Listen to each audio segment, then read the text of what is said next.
I would bring a poor person's lunch to school. I remember, just bringing like just like a single slice of ham on like bread heels, and like nothing else to school for lunch.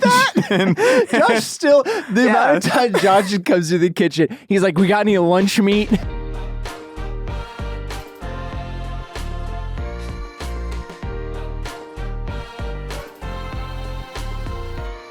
Welcome to Trevor Talks Too Much, the show where I bring on a guest and I talk to them and I can see if we can become friends and get closer emotionally, physically. No, not really. I'm your host, Trevor Everett, master baker, mythical soft boy, and proud owner of a Lego Death Star set. It's pretty freaking cool.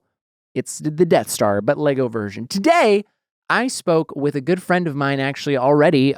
You may know him, you may love him, you may hate him. Mythical Chef freaking Josh. What a great guy. He's we're already friends technically, but I wanted to have him on the show because I just thought it'd be a fun time.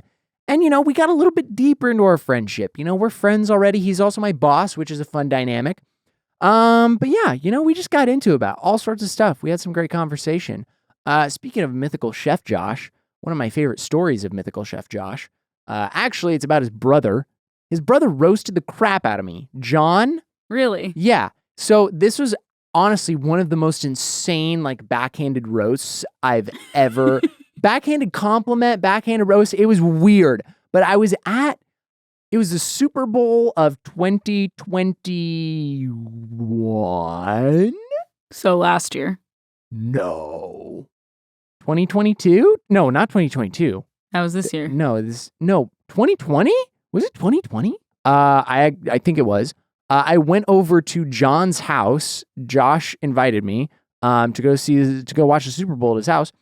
And while we were there, I was just making small talk with Josh's brother John, and he asked me if I was dating. It would have been 2020 because it was before I was dating Destiny. So he asked me how the dating, or if I was dating anyone, or if I had a girlfriend, and I was like, nah, I was the dating scene in LA. It's just tough. I don't know. It's hard. It's weird because it was.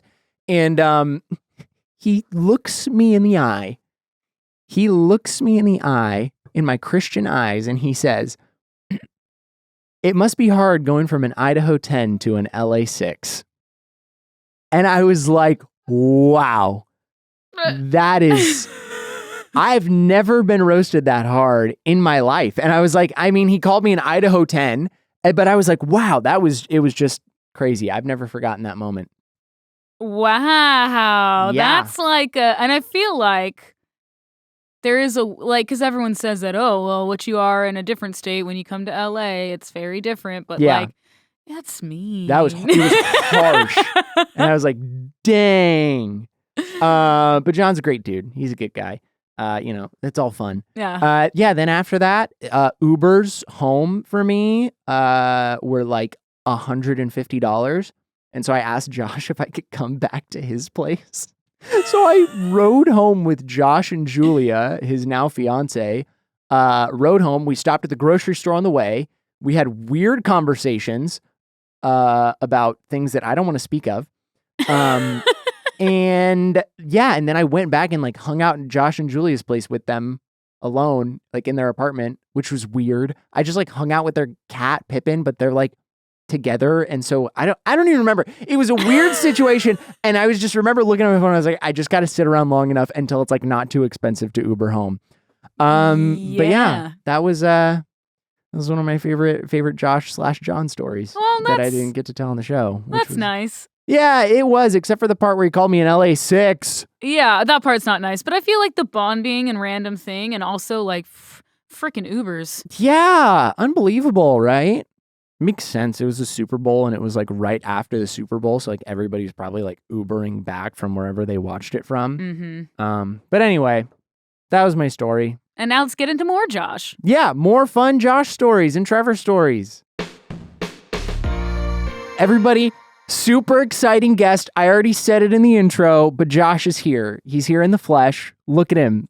I don't know why I'm clapping for myself. I'm sorry. That's super lame. No, it wasn't lame, Josh. That's epic. I'm so excited to have you here. I'm excited too. Are you less excited to have me here than everybody else? Because I am the least famous guest on the show so far. Can we get a number? Who's less famous than me? me? We recently had Rarg and Link on the show who are RuneScape YouTubers. I would say that they're less famous than you, but they're good friends of mine, so it was still fun. No, I'm really excited because this is like probably the most comfortable I've been with a guest, I think. Like more comfortable than the RuneScapers. Yeah. That's huge. I am a manscaper. Dude, you manscape? I actually do, yeah. And I have a Manscaped trimmer I do. as well. What a good product. Honestly, really good. Like, get yourself, not a sponsor. No, but they're great. Certainly. It should be, yeah. Especially anyone who has just gone with a hair clipper without the guard on it. Yeah, you get some nicks. Guards are really nice, and they have like the different lengths, you know. Because sometimes I like to like trim up my beard a little bit too with it. Not like it's a different blade. I have different blades. No, listen, I eat out of the trash. I'll use my downstairs trimmer from upstairs hair. It's all the same body. That's true. Just destigmatize the genitals. That's what I'm all about. That's my message. And I think it's really important that, what are we talking about? I don't know, man. Welcome to the show, Josh. No, this is exciting. I don't know. What do you want to talk about? I feel like we're already friends, and kind of the point of the show is to like me make friends. And so I don't know. We can do whatever, I guess. I'll tell you. So for a long time, I was a food journalist, right? Yeah. I would go out to eat professionally and write about it. And every single time I went to a restaurant, I would like agonize over what to order because I was like, okay, this place is known for this thing, and like I know this is my budget using on the company card, and like I have to get this. Oh, and I know this is something I want to write about. Yeah. And so now that I don't do that for a living anymore, when I go out to eat, I just say screw it. I'm just like, somebody else do it. I don't care. Food shows up in front of me. So if I'm not hosting the podcast, I don't care, man. This is you. I'm the guest. I'm not gonna make that decision. I'm not gonna agonize over what to. Do you realize how much of my daily life is just agonizing over what to say? Almost all of it. So right now, being a guest on your podcast, bro, no. That's true. Take it away, Trev. I was waiting for like where that was going. I was like, there's got to be a point to this, right? He's not just because for a second I was like, maybe he is just diving into his life. Maybe he's just 45 minutes getting me the life story. It's like, what a start. 8 pounds, 6 ounces, Baltimore County General Hospital. I was a colic baby. Oh, man. Well, Jamie wrote me a fact sheet for my friend Josh, as she always does, and she's great. So I'm going to read off some of these, and you can tell me how good they are. I will confirm or deny. Jamie, I'm judging your producerial capacity. Yes. Okay, let's do it. Was the senior food writer for LA Mag. That is true, and I was given the opportunity to pick my own title. Yeah. And somehow I came up with senior food writer. It meant nothing. There was no junior food writer. There was no any other food writer there. Okay. But I made it up arbitrarily. Similar to my title here, actually. The same story. Yeah. Yeah. Oh, yeah. Jobs are all made up. Yeah. They don't mean anything. Pretty much. But no, I was a senior food writer at Los Angeles Magazine. Yeah. I was a very serious food boy. That's the origin of my spork tattoo, actually. Yeah. Is I was writing about very fancy food for a fancy magazine. They gave me like $1,000 a month to eat out, but I only made like $32,000 a year or something. Huh. And so it was almost like I was getting the same amount of money and free food as I was salary. Yeah. And I felt like such a fraud eating all this fancy food all the time that I was like, get a tattoo to remind yourself of where you come from. Yeah. And to me, that is eating garbage foods with a spork. Nice. Yeah. I did already know that fact. Thank you for writing it down, though, Jamie. Jamie, 1 for 1. Yes. Yeah. This one's good. Grew up on the poor side in the OC. I did grow up. I grew up poor, and that's something that I talk about a lot because it's something that has framed my life, and I want people to be cool talking about that and understanding that your circumstances that you're born into don't define you. I will say though, for anyone poor, also I know people use the term low income. Yeah. Describe that. I personally hate that term simply because for me, when you say low income, when you say low income, it implies that the only problem is like, oh, they just forgot to make enough money. Yeah. You know, oh, their income just isn't high enough. It's like, no, poverty is a state that is like put upon somebody by years upon years of, you know, government policy and all that stuff. And so, no, I grew up poor, but I lived in a rich area. Yeah. Because, I don't know, my mom, after my parents got divorced and she had mental health issues, we just like came out to California to be near my grandmother who was, you know, in like assisted living in like an old folks home. Yeah. But happened to be in Orange County, which is a traditionally rich area. Yeah. And so if you're poor and you move to a rich area, there are so many smiling church folk who just want to help you. and they have all this money. I literally remember like it was incredible going to the food bank. Yeah. Because we were like the only family there. There'd be like 15 rich evangelical Christians just like staring at us behind a giant, I swear to God, I remember like a giant bounty of food. Literally Pizza Hut, the local fast food places would donate food. And we'd go there and we'd take home like 6 Pizza Hut pizzas, giant bags of candy. And again, like the amount of people willing to help the poor people outnumbered actual poor people in Orange County, like 15-1. And so cannot stress enough. Oh, we had families come over every Christmas to give us Christmas presents. Yeah. Even though we were Jewish, but there was no Hanukkah present, poor people sort of thing. And so we just had the Christians come give us, that's how I got all the Harry Potter books. Man. Nice, yeah. Yeah. Oh, free school clothes all the time. Yeah. Good stuff. Can recommend. Like it's not going to solve any real problems, and it didn't solve any of my actual problems. But yeah, but it was nice. I got books and pizzas, and it was nice. Cool. Yeah, that's it awesome. should be like more affordable housing, like better mental health resources and stuff like that. But I'll take candy and pizza, as a fallback. Oh man. So I guess we talk about it sometimes, like between us as friends, because Josh and I do talk occasionally as friends, off camera. I know it's shocking. It's true. It's true. Shocking. But how do you think that like growing up in that circumstances shaped how you have like brought up the Mythical Kitchen channel? Because I know a lot of like what we do on the show over on Mythical Kitchen and like the foods that we cook are directly inspired by your upbringing and what you like to eat, but also like kind of the marrying of I grew up poor and here's the things that I learned how to like cook when I was young, and also then I started eating a lot of fancy meals because I was a food writer. Yeah, I think the biggest thing that informed Mythical Kitchen, as far as, let me rephrase that, I think the biggest way my upbringing has informed Mythical Kitchen is the lack of shame. Yeah. Right? And that we were once tasked to break the little corporate fourth wall here. We were once tasked to come up with like a mantra for our departments or something. And I forgot what we said, but like shameless was in the word for Mythical Kitchen. And that wasn't just like we are shamelessly ourselves and just kind of running around all wacko with our heads cut off. But the fact that we don't want to shame anybody for the foods they eat. And like, that's a thing that, I would bring a poor person's lunch to school. I remember, just bringing like a single slice of ham on like bread heels, and like nothing else to school for lunch. And Josh still, the amount of time Josh just comes to the kitchen, he's like, we got any lunch meat? We got any lunch meat in the fridge? Lunch, and man. he just grabs a fist. Carl Buddig, they were 25 cents back in the day. They would go on sale 4 for $1 of just like the worst quality paper thin lunch meat. It just snaps, just like wet paper that's been soaked in MSG. Yeah. And to this day, I find it absolutely delicious. Yeah. But I would like get shamed for stuff that I ate, bringing to school and whatnot. And I always felt like very sort of different from other people and all that. And I realized that like that's ridiculous, and a lot of people share that experience as well. And I think there's a power to that. Yeah. And so like if you look at a channel like I don't know, let's not name a specific channel here, but like Gnome Bappetit, right? Say there's a channel called like Gnome Bappetit, and they're out there. It's like, oh, if you don't cook with fresh ingredients every single day, you're a huge piece of. Yeah. They don't say that, but they indirectly do. Yeah. But literally the business model of Condé Nast, which is the parent company of Bon Appetit in the magazine, was like, we want people to aspire to be better like us. We want to have an aspirational image of what food should be. Yeah. And that's dictated everything they've done. That's why they hire all these people from Ivy Leagues, who studied pastry in Paris and all that stuff. Whereas for me, I'm like, I understand that people have to eat ramen because times are tight and money is hard to come by, and the ability to cook fresh vegetables all the time, to have 1, the time, 2, the money to buy them, 3, the extra time to learn how to do that stuff. Yeah. That's a huge luxury. And this isn't sitting here preaching like, check your privilege, all that. It's just like, understand how the actual world works and lives.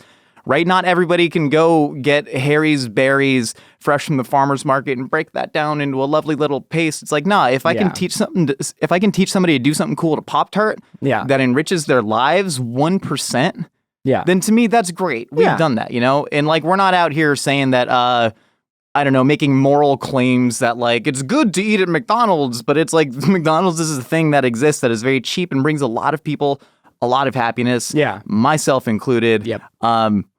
Eat at McDonald's if it makes you happy. Yeah, I eat at McDonald's occasionally. I like their McChickens. I got a Big Mac the other day, and it really was good.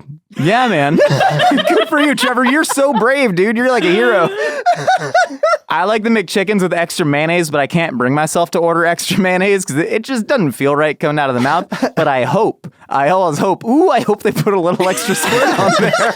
And then every time I get a McChicken, I open it up and I go, wow, and there's a big old gob of mayonnaise in there. Yeah. Ooh, that's nice, man. The one thing at McDonald's, if you're watching this, the one thing I don't like about the Big Mac is so much lettuce on there. And it always falls out. Man. Oh, There's yeah. so much wet lettuce, and like no matter how hard I try to keep it in the little box, it always gets on me. That's the problem. Yeah, McDonald's. If you're out there, Mr. McDonald, Yes. The Irish American burger founder, just do like a circle. Like you got to have some sort of genetic modification out there that can make circle lettuce, right? Yeah. You build a lettuce to be perfectly circular that can go on a Big Mac. You're not going to get it in Trevor's car. Yeah, they You build know? all the other ingredients to be perfectly circular. Why can't you do it with They lettuce? used to have circular bacon, but they have since gotten rid of it. On the Arch Deluxe, dude, we have a show together called Past Foods That We Made. Dude, I forgot about that show. It's been so long. It's been so long since we did that. Yeah, probably because it sucked. No, it was cool, man. It was cool. It's kind of tough. And then, I don't know. We should do it again, though. We should. No, we should do the it McDonald's didn't suck. steak, egg, and cheese bagel. Yeah, the problem is there's only so many discontinued fast foods that would actually be fun to recreate because there's a reason a lot of them were discontinued because the food items sucked. Yeah, and also a thing that people don't realize about producing cooking shows is so many people were like, I'm trying to think of a good example. They'd be like, recreate the fruit and yogurt parfait. And it's like, that would just be us putting yogurt and fruit in a cup. Yeah. Dude, what do you mean recreate fruit? You have to find the right things. Like the Arch Deluxe had some Dijon black peppercorn steakhouse sauce that we can at least make a meal out of, and we can go into what it was probably like and how we can cook it. But it's like when people, I'm not going to just start complaining about fans here. No, That's not what it is, but I'm going to absolutely do it. It's like when you get people DMing you on Instagram that are like, tell Rhett and Link to do Will It Apple. I'm like, what does that mean to you? What do you mean, Will It Apple? There's one thing Apple. It's called Apple. And it exists. What do you? Okay, I always want to sit down to these people and just be like, game theory. Yeah. Philly cheesesteak, Will It Apple. What does that mean to you? Yeah. What does that mean to you? Tell me. You put it in the shape of apple. Yeah. And so there's a lot of unseen difficulties to actually making the content that people don't see. Yeah. Right? You got to fill time with something to actually cook. Yeah. Which I mean, they're people. They don't make the food. Oh, yeah, dude. I'm sure there's been so many times when I've watched a YouTube video, I'm like, why didn't they just do this way? I do that with everything. Everything, yeah. I'm like, I do why that don't they just... why doesn't my cell phone work? And then if somebody actually asks me, why does your cell phone work? Tell me. I'd be like, well, I think it's like a spaceship, right? And then there's little rays. signal and it goes up and then it goes back down to the other person. I literally don't know how anything works. No, I don't know how anything At an works ATM, where does the money come from? I don't know. It's just always in Where there. does the money come from? Someone's How got to go. how many money is in there? Somebody's got to go in there and get it out, right? I mean, yeah, it's the face of it opens and there's a stack. My mom works. Well, in a how bank. many? How many monies? Lots of monies. Also, sometimes they'll stack money wrongly. I was gonna say inappropriately. It's not inappropriate. They put a 50 and 100 in there one time, and I got $200 instead of 60. What? That's our new scam. That's how we make money. We just So here's the play. What you do is you go to an ATM, you withdraw money, and then you deposit it, and then you withdraw and deposit, withdraw and deposit. You just keep doing it over and over again until you get more money. Wait, but hold on. I already got a roulette scheme that I think is foolproof, and I think I can make as much money as I want to on it. Okay, what's the scheme? So the scheme is first you got to start with, I don't know, let's say at least $20,000 in the bank. That's a good cushion, right? Okay. You go play roulette, you put $1,000 down on the table. Even if you lose that, then boom, you just got to double your bet to recoup that loss. Even if you lose that, hold on, then you redouble it, and you're betting $4,000. That'll recoup the loss plus an additional $4,000, or plus an additional $2,000. And then if you lose that, you just got to go to $8,000. But the chances of you losing 4 times in a row, right? That's what? That's something like 25. It's 93.5% chance that you're not going to lose 4 times in a row. So Trevor, you have a 93% chance of at least doubling your money every single day. You come back, you do it every single day. What? Why doesn't this work? Am I just so stupid? I don't think this works.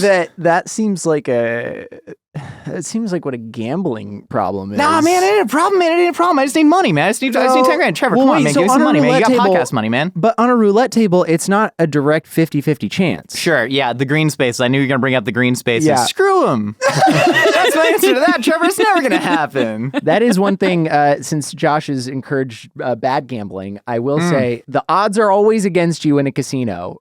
I think the most even odds in a casino, and this is what I actually do, I don't gamble just because I'm always afraid of doing the wrong thing wrongly. Yeah. Like when I was in New York, I was literally afraid to hail a cab because I thought a cabbie would be like, that's not how you do it, idiot. And like you didn't make the right hand motion, dummy. And so I literally just like walked everywhere because I was afraid someone would laugh at me on the street. It's like me sitting down at a blackjack table. Like, I don't know what it means to split. I don't know what it means to double down. I'm afraid of hitting when I have 16 and dude just going like, and I'm just like, no, I'm vulnerable. And so what I do at a casino is I'll take $20, I'll go to a slot machine, and I'll pull it once every 5 minutes until a server comes around and gives me a free drink. And then I just keep repeating the process. So I get, half an hour of entertainment. I get, free drinks, breaking even. Yeah. Playing the Willy Wonka slot machine, absolutely blotto. Off free drinks, and it's a great time. Dude, wait, aren't we gonna accidentally be in Vegas at the same time? Yeah, I think we are. Yeah, I'm excited for that. Yeah, it's gonna be fun. Yeah, I did go to Vegas once. The only time I went really clubbing, and it involved just someone broke a nose, chipped a tooth, had to go to the ER. Another person pooped their pants. Someone was on the toilet throwing up, and somebody broke their foot. That's a lot. Yeah, and so it wasn't great. No, that doesn't sound that great. No, the person who broke their nose, it was, I don't want to say it was my fault, but they were vomiting all over themselves in a bed, and so I picked them up to try and take them to the bathroom, and they're covered in vomit, and so they just wriggle and physically slip out of my arms like a lubed up porpoise, but it's all vomit, you see, and just go boom, face first onto the hard tile floor. Oh. I hear tink, tink, tink. And I was like, what is that noise? And I look, and it's just a tooth scattering across. Oh, man. So that was a good time. Let's run it back, Trevor. No. Just me and you, buddy. No. Come on. Let's get bottle service. Pump up the jams. I actually didn't know that the drinks that they walk around with at the casino were free. I had no idea. You tip. Yeah, I know. Yeah, you tip. But I remember I went to, I was playing poker, actually. I was just playing Texas Hold'em just because I wanted to play poker. And the lady comes by and asks me if I want anything to drink. And then I was like, oh, yeah, I'll just have a black coffee because it was in the morning. Mm-hmm. And she brings me the black coffee. And I was like, how much do I owe you? And it was like that situation with the cab driver where I felt like such an idiot because she's like, oh, you don't owe me anything. I was like, biggest fear, black coffee for free? It was the most I was like, oh, my God. This is the height of luxury. And this, I think, should be a legit casino game is Pop-A-Shot. The basketball, the mini basketball hoop where you flick the basketballs. Yeah. And so, but bless you, God bless you. Excuse me, sorry. God bless you, Trevor. Thank you. And but you had to put money into it to still play it. Yeah. But that is a game that I think I could Rain Man that into millions of dollars. How do you win money though? What's the... I haven't figured out the rules quite yet, Trevor. All I know is I have virtuosic performances on that game. Anytime there's only one, anytime I see a Pop-A-Shot machine, I have to get the high score on it before I leave, and I will put any amount of time, money, emotional energy into that. I will alienate any relationship I've ever had to beat the score on a Pop-A-Shot machine, and the only place I cannot beat it, Barney's Beanery, West Hollywood, because there's a really famous, he's I think a dishwasher maybe, or a busser. Yeah. Who is incredibly good at that game. He's gone on Jimmy Kimmel, I think, to do Pop-A-Shot from Barney's Beanery, West Hollywood. And so that's the only person that I can't beat. So he's my nemesis. He is the what's the dude's name from Trojan War? What? Not Trojan War. the Achilles? The Prince. No, the Prince. Not Achilles. Paris? Eric Bana played him. Oh, Hector. Yeah, he's the Hector to my Achilles. Okay. There it is. Thank you, Jamie. Yeah. I love that movie. Hector! So good, man. Brad Pitt didn't even want to do that movie, which I'm like, really? Why? That Troy was universally critically panned, and it's one of my top 3 movies of all time. You guys can talk about it for a bit if you. I've seen the movie, so if you wanted to talk more about it. Wait, have you not seen it? No, I don't think so. Dude, that'd be you finally good. have not seen a movie? Yeah, apparently. What? But that movie specifically? Troy? No. Oh, man. Oh, my God, dude. Eric Bana, Orlando Bloom, Brad Pitt. My God, oh Trevor, you are missing it. What? It's like everyone's just like sexy and muscly and stabbing each When other. did it come out? I mean, at the peak of movies, right? Like 2005. That was when 2004. Very 2004. close. There Wow. we That's when go. movies Well, peaked. hold on. Let me look. Where does it stream? Philo. But That's a bit on the nose. Philo for a Greek movie. That's a bit on the nose. Is that just a Greek movie streaming service called Philo? I don't know what Philo Join is. spanakopita.com to get all your Greek movies. It's funny because on this show, normally I have like younger, like Gen Z people on, and so I like to think of myself as pretty. Yeah, Josh is old. Am I at everyone. least the oldest guest on the show? Maybe. Maybe. 30, Flirty, and Thriving? Do you even know what that's from?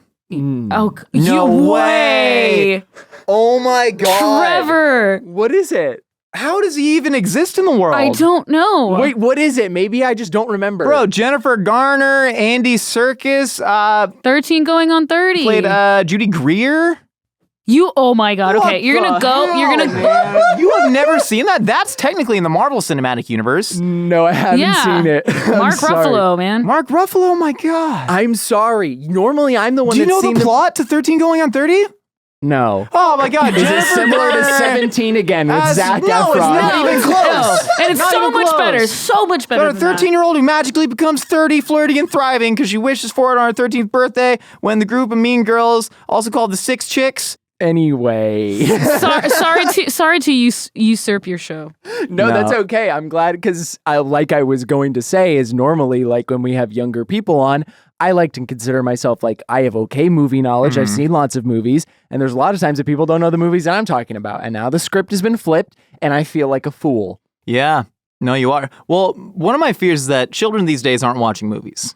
Yeah. And that's a problem. Yeah. Actually, no, but like this is an actual fear of mine, especially coming from the line of work that we're in, is that pop culture is getting so and so fractured Yeah. that people aren't going to have similar common reference points like ever anymore. Oh. Because people are so just like, you know, you're watching TikToks and people have their own in-groups so they can reference certain TikToks that they've seen, but it's not the same as having like the one blockbuster cultural touchstone. Yeah. And like we deal in cultural touchstones in a sense, right? Like that's Yeah. our currency. Yeah. Is being able to be most relatable to a wide amount of people, or Yeah. at least, you know, a somewhat wide amount of people who are very ingrained in our lives and content and all Yeah. that. And as like content just fractures more and more and more, it feels like audiences are just going to get more and more secluded. Yeah. And you know? segmented. Yeah. Yeah. And that freaks me out, dude. The content apocalypse. Yeah. What do you here's a question Yeah. that I actually don't know if I've ever asked you. How long do you want to be a content creator? To me, there is one, I never wanted to be a content creator. Yeah. Like I love doing it now, of Yeah, course. And I didn't consider being a journalist a content creator, right? Yeah. Like the term content creator, how old is that term even etymologically? Yeah, not super old, probably like 2015, 24. I would say in like the early days of when that was kind of being classified as like, Yeah. because you used to just call them YouTubers. Yeah. It was before there was like all these, you know, And you everybody used to had- not call YouTubers because YouTube only started in 05 and the term YouTuber probably didn't start until like 2012 and people were actually making money off of it. Yeah. So even the term YouTuber had a very short shelf life, and now it's content creator because anybody on YouTube realized that they need to move audiences elsewhere to continue to make money. Yeah. And we used to call people like that like entertainers. Yeah. You know, for a living, they would do events and Yeah. they'd do television and they'd sell tickets to stuff. Yeah. You know, they do commercials. Yeah. And now everything's just, you know, so sort of different. And so I never wanted to be a content creator. I'd sort of stumbled into this job and was like, let's try something new. Yeah. And now I really love it, but I don't feel like I don't feel like native to it, Yeah. if that makes sense, right? Like Yeah. I'm not one of those people who's like, all I ever wanted is to bring joy to people through my entertainment. It's like Yeah. all I ever wanted was to escape poverty Yeah. and to live comfortably. Yeah. Like that's all I ever wanted. And I love what I do now and I love connecting with people and that's something I never want to take for granted. Yeah. And it's I don't know if I feel a sense of like duty to the audience, but Yeah. I definitely feel something a little bit paternalistic, right? Yeah. You know, unlike Charles Barkley, people do view you as a role model and you have to take that somewhat seriously. Yeah. You know? And so I don't think it's something where I'd ever just like duck away and escape, but also I never want to be one of those people who watches their star fall and fall and fall and all they do because they haven't figured out the other things that bring them a sense of identity and joy in life. Yeah. All they do is claw and scratch Yeah. and claw and scratch beating back against the algorithm like boats against the tide, Yeah. trying to recoup any amount of identity and failing at it. And that, wow, dude, that's like an ancient Greek torture. Yeah. You know, like Sisyphus rolling a ball up a hill, just beating against the algorithm, you know, like a brick to the face. Yeah. Oh, man. That sounds awful. So anyways, 11 years. 11 years? Yeah, man, that sounds nice. 11 more years, 41. You're going to hang it up? Yeah. Well, I mean, who knows where the media industry will be by that point? Dude, I have no idea, man. It honestly, the oversaturation of content these days, it like scares me. We're doing it right now, Trevor. Yeah. This is content. We're in the Matrix, dude. I know we're in the Matrix. This is crazy. I'm just like thankful that there are things that I love other than doing this. Like what is it? Like what is the thing that brings you the most joy outside of like this job or outside of consuming any media? What would you be doing? All media disappears. Where are you? How's Trevor feeling his day? All media disappears. I convince my dad to give me money to open my own bakery in Meridian, Idaho, down the road from his cigar shop. And then I bake pastries and bread and smoke cigars with my dad. And I'm making your hams. Woo! It's not a euphemism. I mean, I would... We're going to open it. Smoke Josh hams. and I have a fallback plan. If everything ever goes to crap, we're going to move to Idaho and we're going to open up a cured meat sandwich shop. Yeah. Because one of my favorite little idealistic ideas, you have the people who are like, I'm going to open up a small bakery. Yeah. I think all anybody ever wants is a constant struggle. Yeah. That's what it is, right? You see a lot of people, I think about this a lot. No, hold on, for real. Humans who have no struggle and conflict will just invent them. Yeah. Think about how many rich people have like the dumbest problems, right? Yep. My kid isn't getting into the right Ivy League school, and then Muffy down at the country club won't think that you have no problems in the entire world. You've just made things up because humans, we want conflict. Yeah. A life without conflict is boring. Yeah. That said, if you can control the conflict to be something like, ooh, I need to figure out the right salt percentage to put on my ham. Yeah. That's what I want. If all content media blows up tomorrow, then I just want to spend the next, let's say I'll live to be 61. That'd be a pretty good thing for me given my family history. Yeah. Say I live to 61. I spent the next 30 years of my life just trying to figure out how to make the world's best ham. Yeah. Every single day you wake up, you got something to work on. I'm doing CrossFit and ham. Yeah. No, I'm happy with that, honestly, because I mean, there is something so peaceful about just like baking bread. Like I worked in a bakery, you know this, and I made croissants every day. And while that wasn't like, it did get repetitive, but there was always something so relaxing. Like it just became muscle memory. And every time I was at work, like especially on like slower days, when I could just chill and just make dough and make bread and make croissants, like it was zen, dude. I was in my happy place. Like I wasn't stressed. I wasn't even thinking about what I was doing. I was just sheeting dough, feeling it, and I was so good at it. That's the other thing, is being good at it, man. That feels good. Yeah. Doing stuff you're good at. Yeah. Oh, what a treat. Yeah, we could join a City League basketball team too, just clean up in Meridian, Idaho. Oh my God. I played in a City League there. It's easy pickings for us. Easy pickings. I'm down, man. I haven't shot a ball in like 3 years. Is that a story we should bring up? The one time we played basketball together with my brother? Yeah, that was hilarious. Utter domination by this guy. Oh, playing bully ball. Yeah. Just body checking Trevor Yeah, onto the next court. Questionable. Josh, myself, and his brother John went to a park outdoors to play basketball. I don't even remember what day it was. It was very windy. It was so windy. So windy. You couldn't eliminate shoot a the shot. jump shot out of anyone's game, which is great for me. That's the only reason that Josh Bars into the dominated pants. is because I'm sitting up there at the top of the key and I'm putting up a shot and it's just gliding 3 feet to the left every time. Playing the elements. Yeah. Playing the elements. It was painful. Anyway, we were going to join a basketball team. We were going to join a basketball league and then COVID happened. Ugh, COVID. Ugh. Wait, I want to talk about media stuff more. The idea that like doing a repetitive task is very, very fulfilling as long as it's something you are good at and you enjoy. The job that we have right now is literally the opposite of that. Yeah. Where you have to come up with new ideas. And not only new ideas, you have to come up with new, better ideas. Because the way YouTube algorithm works is that it's just constantly escalating. Yeah. So if you come up with a good idea and then a little bit worse of an idea after that, you're losing. Yeah. Even if that is also a good idea. So you just have to constantly escalate and you're coming up with new things every single day. We release 4 videos a week, including YouTube shorts. Yeah. On Mythical Kitchen, you got your podcast once a week. Nicole and I have our podcast once a week. Yeah, it's a lot. Why are we doing it? Well, it's funny that you bring that up because I feel like it's a different kind. Like if you're thinking about it from a food sense or a content sense, yes, you're coming up with something new all the time. But I think where the repetitive thing comes in and the talent thing comes in is our personalities. Yeah. And like what we present to people and how we show up on camera. I think that's the fun thing for me about it is like when we're on camera, no matter what we're making, or if it's a podcast, if it's a cooking video, whatever, if it's me doing a stupid character on GMM, being able to be in that moment and have like a funny thing that you say or do something well on camera or present yourself and just feel confident. Like, yeah, I did great. Like that's going to be a great video. I think that's like the fun part about it for me, where I feel like the talent gets to like show through.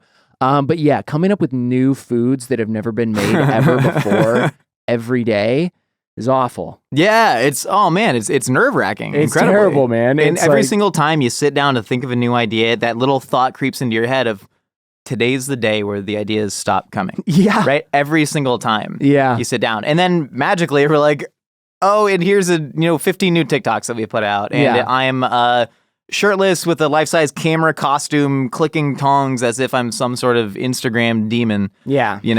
And the sausage gets made. Yeah. I mean, but if you look at it, like the people that were probably on like the cutting edge of the TV and film industry, like in the 90s, early 2000s, they probably thought the same thing. No, they didn't. No? Stark difference. That's something that I fully disagree with. Really? You think There that they were is- like, there's a billion ideas out there for shows and movies and we're never going to run out of things? Not necessarily that, but the pace at which anything was produced and put into the world was so much slower. Yeah. I think about this a lot when I was writing, right? I started journalism when any person under 25 years old, they're just like, figure out the internet, youngin'. Yeah. And then it would be like, okay, well, I need 3 blog posts a day.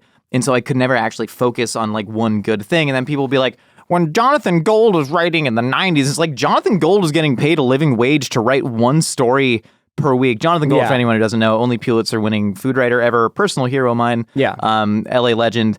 He had to write one article per week, and people bought newspapers. They spent money on media, And so, no, I think people working in this industry in the 90s, they just didn't have to come up with as many ideas because they weren't putting out 5 videos a week. That's On the true. flip side, there's a lot of people who I see talking on Twitter, and they'll be like, if I worked in TV in the 90s, I'd be making so much money and I'd blah, blah, blah. They talk about Carrie Bradshaw in Sex and the City. Yeah. They're like, she was making this much money. If I was a magazine columnist then, I'd be blah. It's like, but you wouldn't be a magazine columnist then because back then there was like 4 of those positions available and now there's 400. Yeah. We've like supplied ourselves into the ground. We've all collectively raced to the bottom because we decided that like, it's important to have a fun job. Yeah.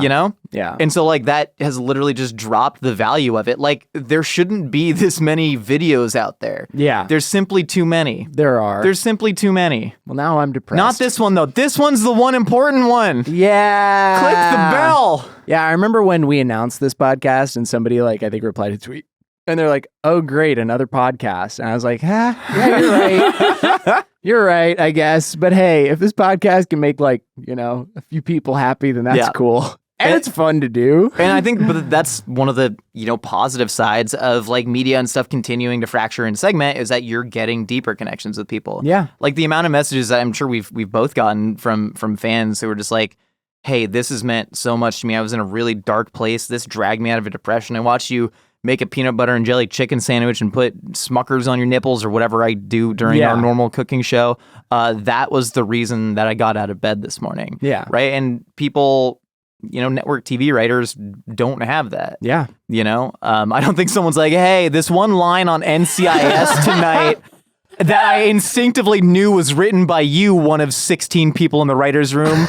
When Queen Latifah delivered that in 911, which I've heard is a good show. I'm not digging on that show, and I love Queen Latifah.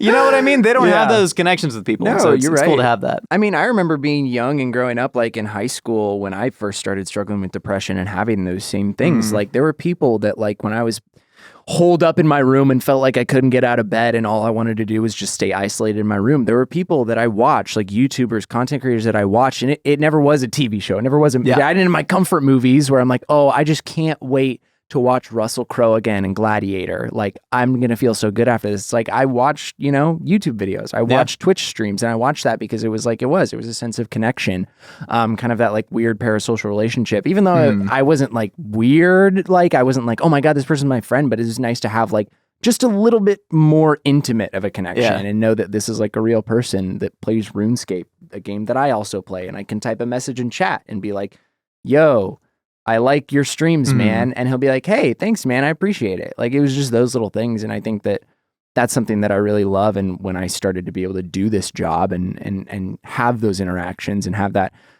personal connection kind of to the fans, it was something that really made me happy, because I remember needing that when I was young and needing those connections. And so it's cool to be able to do it now. So you're talking about like, there are content creators who have been like a great comfort to you, and we've been great comforts to people. But do you think that relationship are two sides of the same coin? Do you think like the thing that is making people depressed is also the thing? And I don't want to be flippant about chemical depression here, clinical depression, whatever people call it. Yeah. I know it's an issue of brain chemistry, but like, if you see, rates seem to be going up, people seem to be sadder, and rates of depression have risen. And I mean, I think it would be ridiculous to not look at social media as at least part of the reason why, right? Oh, is that a controversial thing? Because I don't think it is, right?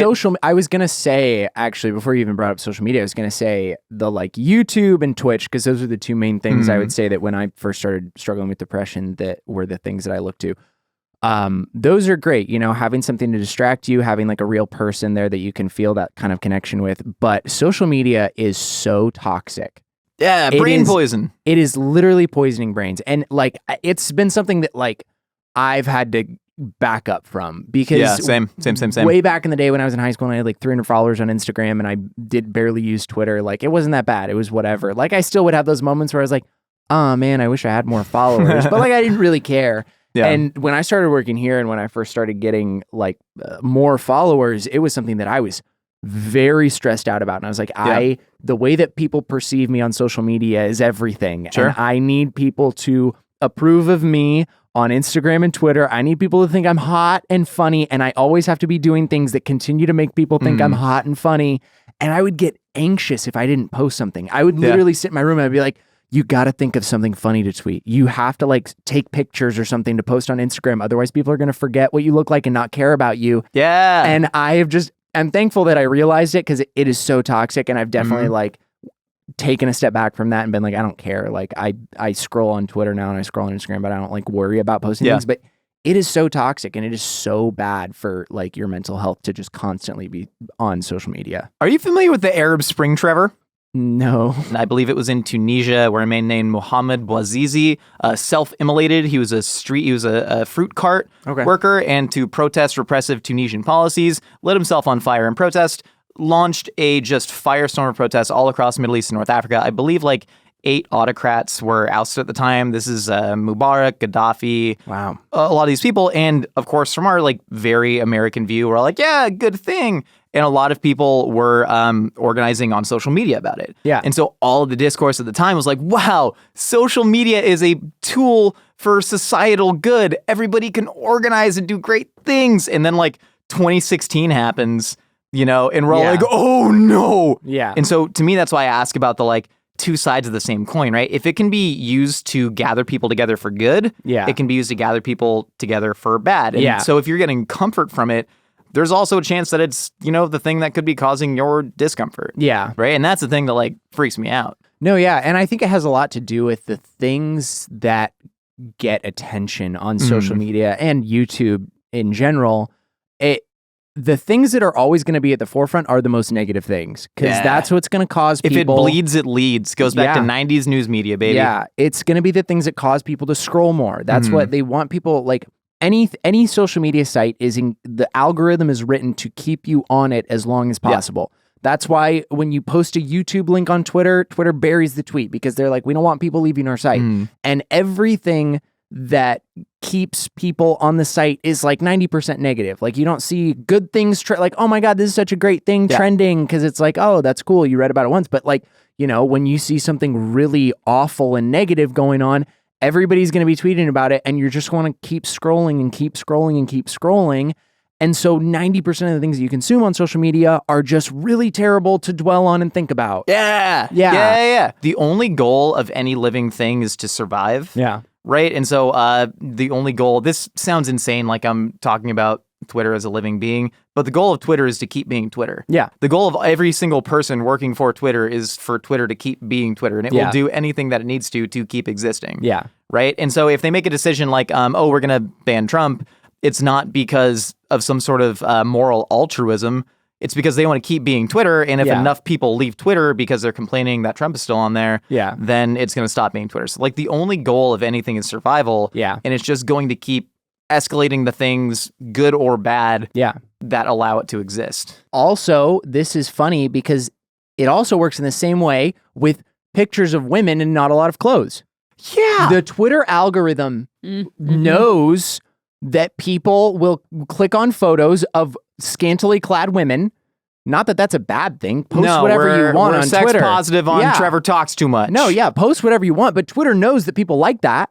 And so what and much to their credit, what female influencers on Twitter have figured out is that if they type in buzzwords over their picture, it will get suggested. And I just... Oh, that's why that's happening. Yeah. So literally what it'll be is, and you can do, it's so funny because you can just type, if you post a picture of yourself and then you type, I need an anime, or I need like a gamer BF to chill and watch anime with, it will show up under suggested tweets for gaming and anime. Even though it has nothing to do with either, it shows up. Or it's like, I need someone to play Valorant with, or League of Legends with. It'll show up under Valorant or League of Legends. And it's so funny because you'll just scroll and scroll and scroll, and you'll have like all these suggested topics, and it's all just pictures of hot girls. And you know why, Trevor? You know why? Because you know what those hot girls are trying to do? What? Survive. Yeah. The only goal, Trevor, is survival. Yeah. That's all there is. Much to their credit that they figured it out, that they could game the algorithm like that and like post what you want. But it's just so funny because the Twitter algorithm is literally just geared to how can we keep people on the site as long as possible and keep scrolling and interacting with tweets. My version of that is a little bit more niche, but it's these accounts that I probably started following on Instagram like 6-7 years ago. Yeah. They'll be like track and field world, runner space, whatever, random track pages that would post track results and pictures of track athletes, and I go, hey, cool, Usain Bolt is out there. Yeah. But it all started, I would trace it back to pole vaulter Allison Stockey, who won, very talented pole vaulter. Yeah. Newport Harbor, pole vaults at Cal, had a pro run. She was also just incredibly gorgeous. And there was a photo of her that went super, super viral of her just looking hot with a pole. Yeah. She's very athletic. Pole vaulters are very lean and toned. Yeah. They probably posted a picture of Allison Stockey. Yeah. And so they just gradually, it's literally Darwinian, right? The way that it happens. And now it's literally just like softcore porn. It'll just be like a girl in like a thong and like a push-up bra on like a tennis court. Yeah. And it's like track and field news. And it's like, I know exactly how you got here, but this has nothing to do with track. Dude, Underboob Chef. Underboob Chef. Oh my God. Chef. Let's go. Oh my God. Underboob Trevor, Chef. tell them about Underboob Chef. Yeah, okay, so one time I don't even remember what we were trying to find a recipe for. We're trying to find like a traditional Vietnamese recipe for something. We were trying to find a Vietnamese recipe, and so we look up a video of how to make it, and we find this Vietnamese video, and it's just a Vietnamese lady on YouTube with like a shirt and no bra, and it's literally so much underboob. I'm pretty sure nips slipped out at one point during the video, and she's just cooking a great her Vietnamese nipple dish. is out. We were looking for like, it was like bun cha recipe, and we typed that on YouTube, and the one that looked like the food that we were looking to find was just like, sexy lady no bra bun cha recipe. And I was like, listen, this just looks like the best bun cha recipe, and we need to watch it. And it had the most views. And I thought the sexy lady maybe was just like an attractive woman. I thought maybe it was a mistranslation from Vietnamese to English. And I thought it was just, maybe a nice woman's making bun cha. And she is, I'm sure. Yeah. She's more than her underboob, but... And it was a great recipe. Just nips out. Dude, nips out making bun cha. Yeah. But it was a great recipe. Great video. recipe, man. Yeah, she makes good traditional boobs food. out. And I was like, I commend you. I commend you. You've figured it out. It took us 2,022 years to figure out that people like to see boobs. Yeah, we're gradually dialing in the efficiency more and more, but then to make it stupid, you would think that like things would get smarter as we figure out to make things more efficient, but no. It just realizes that we're all just idiot lizard brains, and it's just like, well, I needed to know how to make these noodles, but I want to see boobage. Yeah. And so you see the boobage and the nudes. We're troglodytes. And we're troglodytes. Yeah. Everybody's utterly stupid and just victim to their own messed up thoughts. Yeah. Well, fun podcast. You guys want to Trevor? play a game? I would love to play a game, but can you say it like the Joker does in Batman? I do a better. I need to lead up to that one because I do a Yeah. good Joker impression, but I got to hit Warm up. Do whatever you need to do. man. Okay. It's not about the money. It's about sending a message. I like that. One night he went off a little crazier than usual. My mom came at him with a knife. Oh, he didn't like that. Not one bit. I forgot to lick my lips. That's what it's all about. You gotta lick your lips a lot. Do you want me to do a Batman? Yeah. Where's he? Where's he? Where's he? Where's Rachel? Swear to me. Did Batman like canonically do that? Like have that, or it was Christian Bale? It's like, this is what I'm gonna do, and damn if you try and stop me. Well, I think Batman is originally from a comic book. I've heard of that. Yeah. So you can't really hear. Well, no, but did they have a parenthetical that was like in a gruff, gravelly, distorted voice? I think it was as a way to disguise his identity because he has a mask on, but also disguise his voice. Watching the movies, it is incredibly distracting. Yeah. So Jamie worked very hard on this game, and I'm actually really excited to play it. It's called "Do You Know Your Bro?" Whoa, You're my bros. bro. We're bros. Yeah, we're bros. Nice, man. So I think what we're gonna do is we're gonna grab these. Yes, you can Sheets of grab paper. the paper and the pens. Use the bold side, please. Yeah, and Jamie's gonna ask us questions about each other that we have to answer, and we're gonna see if we know each other well. It's like the Newlywed Game, except we're not married Yet. yet. We're gonna start out with the Josh round. So Okay. Trevor, I will be asking questions that hopefully you know about Josh. The thing is about this game is that they're not all factual. Some of these are very subjective. So some of the answers could be hard to potentially. So they're kind of interspliced. All right, Trevor. So first question. Okay. What was written on your mug on your first day in the office that Josh said cannot come back to the office? Oh yeah. Wait, I don't also write it. No, do you I? write because you have to I see if do your write it. answers I do match. write it. Okay, how do I hide it from Trevor? Just don't look at each other. Yeah, okay, I got it. All right, ready? Reveal.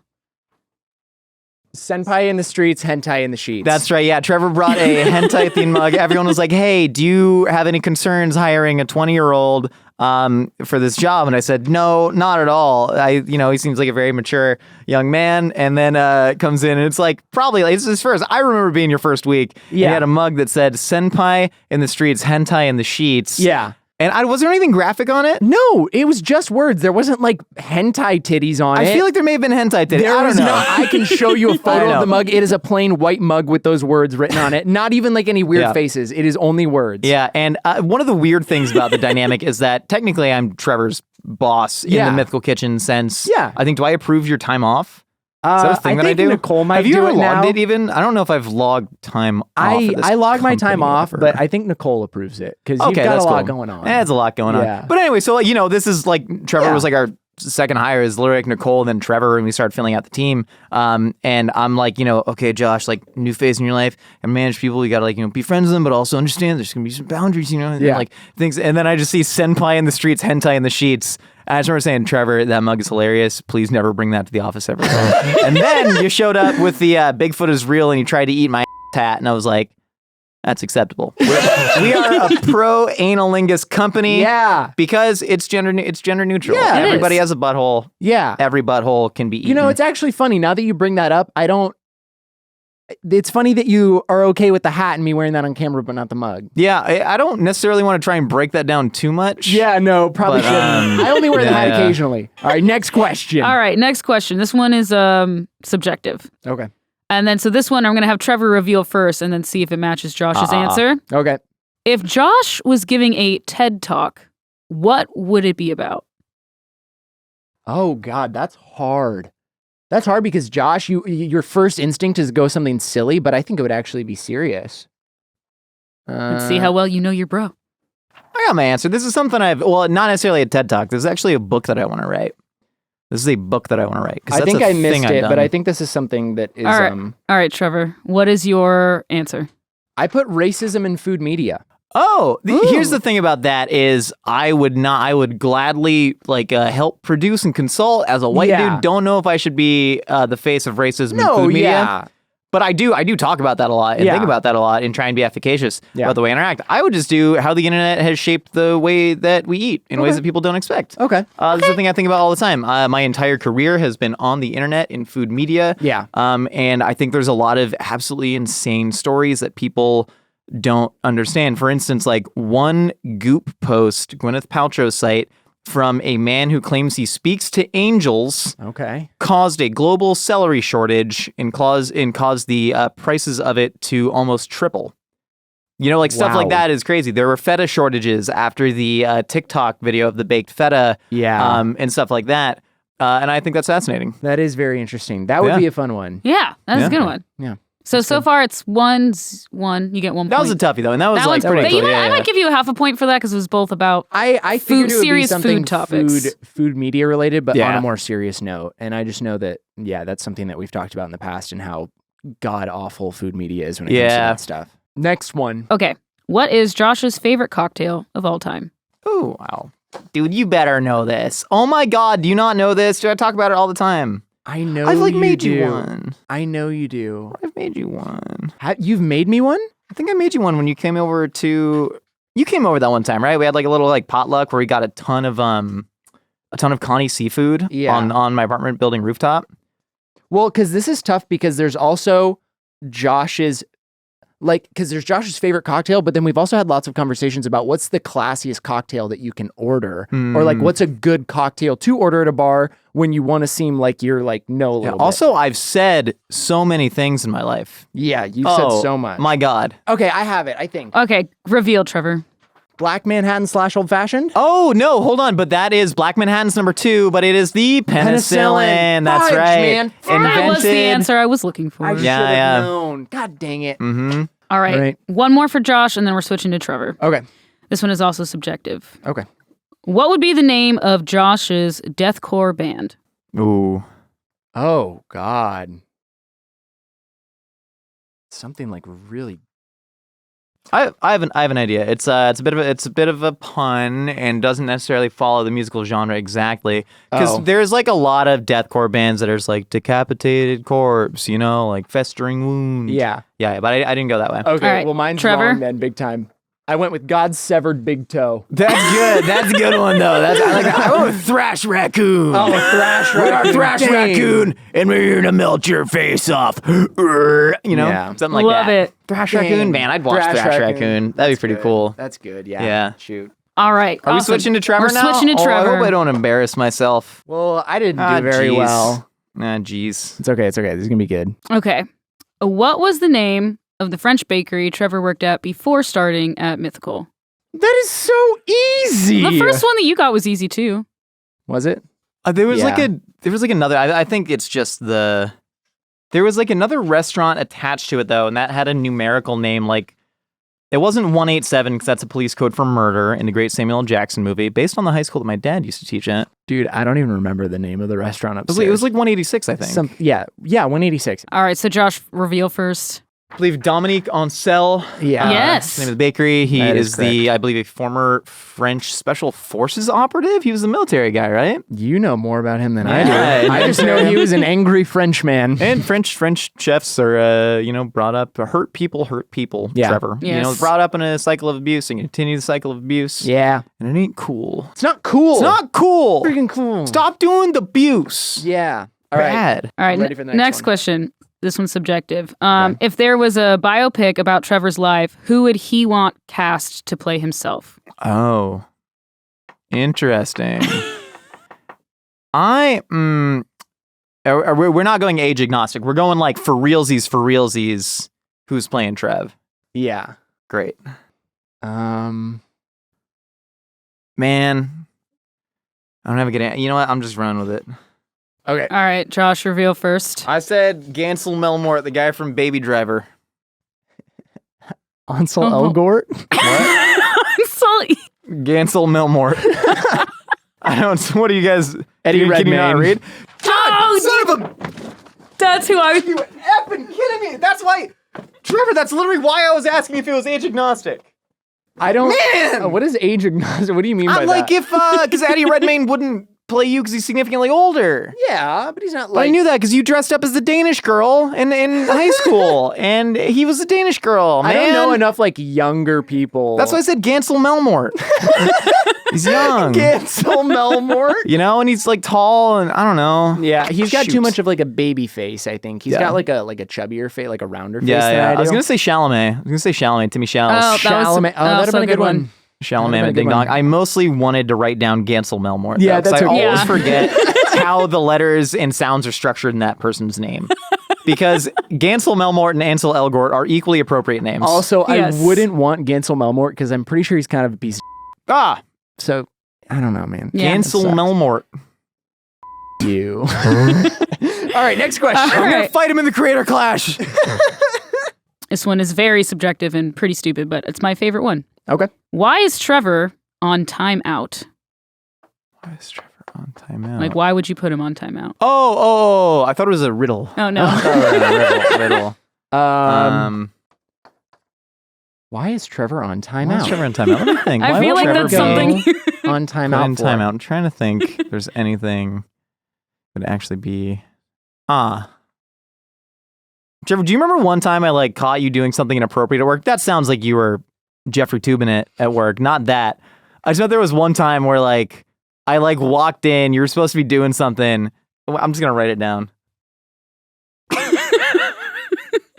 This is not the correct. The R's aren't going to match at all Yeah. because I have no clue. All right, Josh goes first. I go first. Yeah. You're watching League instead of doing your damn work. Do you remember that? You were supposed to be like ordering early. You're supposed to be doing receipts. You're supposed to be reconciling receipts, and you were up in the loft. And I just like walk up and like I slacked you like 1 minute before, like, hey, you got those receipts? And you're like, oh yeah, I'm doing it right now. And I walk up and you're like reclined in a couch just watching a League stream. And I sat there for like 2 minutes, and then I just like, and you like flip the laptop closed and like pull up the receipts thing. It's like, hey man, what's up? I don't remember that at all. That's really funny though. So yeah, That's you're something that watching- I would do. I put burnt the bread. Oh no, that's something that's gonna happen. It's Yeah. happened before. It'll happen again. I just man. think we've made jokes about if I have like let a bread sit in the oven for too long and gets too crispy on the bottom or something. It's like, oh, Trevor's on timeout. He burnt the bread. No, that's really. I don't remember that at all. That must have been like pretty early on into when I started super working early, here. yeah. If I was up in the loft. Yeah, it was. I mean, this is definitely like pre-COVID. I mean, you only worked here for like what 3 months before COVID hit. Yeah. Yeah, I mean, right now is about the time when I start live streaming track and field in the office incessantly, and I'll just bring it into meetings. and- Yeah. Sometimes I'll just put a stream on and like then like minimize the tab or just close it and do something else just to have like the noises in my ears. Because it's like nice. I don't feel know. that. It's comforting I to feel have that. like something on in the background. Yeah. But that's funny. Yeah. Wow. What That's a why you're in terrible timeout, man. employee I was. Listen, we've all had our moments. We've all had our moments. But Yeah. the good thing is now, Trevor, you're a great employee and you're a better friend. You're a father. You're a brother. You're a son. You're a damn good podcast host. Oh, thank you. I mean that, man. It's been I incredible appreciate watching that. this. The Minx episode specifically. I mean, she really threw that oop up to you, and you just jammed it down. Yeah. You know, she Yeah. did the bulk of the work, but hey, you sealed out the lane properly, and that's a basketball metaphor. Thank you for the basketball metaphor. And thank you for coming on the show. I genuinely had such an amazing time. This is Likewise, great. man. Everybody go listen to A Hot Dog is a Sandwich. Josh is on there with Nicole, who I think I'm going to be actually coming on your show at some point. We have Trevor soon. on there to discuss other really deep topics. Yeah, such as Goldfish versus Cheez-Its. yeah, goldfish versus Cheez-Its. We will start talking about global politics and clinical depression rates, though. Like, Yeah. it just comes up naturally. That's just the thing on Hot Dog is they start off with like a one line like this versus this, and then they talk about that for about Suck people 5 in, minutes, yeah. and then they just talk about whatever. Do you think we can stretch that to 5 minutes, man? 'Cause obviously, Cheez-Its are like way better. No, goldfish. That was just a little sneak peek. But seriously, Preview. Josh's podcast, Nicole and Josh are great. Hot Dog is Sandwich, great podcast. You should check it out. Follow Josh on Instagram for thirst traps. No more pictures of food because those don't hit in the algorithm. Well, wait, hold on. I have a picture of the food that we made earlier today that I'm thinking about posting because it looks so sexual. That was a sexual pizza. Sexual pizza. That should have been the name of my deathcore band. Oh, sexual pizza. Sexual pizza with sexual pizza, and we're here to rock. And I go, Oh, man. They know where to find you. yeah, Mythical Kitchen. Yeah. Yeah. Thanks, man. Yeah, no problem. Well, if you know where to find me, then you know where to find Josh. But seriously, go listen to Hot Dog as a Sandwich. Josh and Nicole have a great podcast. It's very fun. They have a great back and forth. Josh and Nicole's chemistry is honestly amazing. They're hilarious together. But you know where to find him. Go follow him on whatever if you're not already, weirdo. Jamie, how do you think that went? I mean, that was great. It was really good to see the dynamic between you guys because, like, I'm not like when we're in the office and stuff. I'm in a very different office than like you guys are at, so I don't really get to see your interactions that much, except for on camera. Yeah. So it's just nice to see like full length conversations and like how easily it goes from jokey to serious. Yeah. Well, it's funny because like most people like only ever see Josh and I on camera. And whenever we're on camera together cooking, especially, we're like always doing bits. Like there's never like a conversation. Everything is like snappy and quick and just like back and forth. So yeah, I think it'll be fun for people to see like what, you know, like that was a pretty normal conversation for me and him to have. It's just we recorded it, you know, it's a podcast. But I would say that nothing was like, oh my God, this is so weird talking to Josh like this. Like that felt pretty normal to me. Like just pretty fun. So yeah. And I like to see it. I like seeing like actual, like just really good chemistry conversation happening. Like, I mean, I guess that's why I like to produce podcasts, but you know. Oh. But like this was more natural because it's like someone you knew for a while. You like to produce podcasts, Jamie?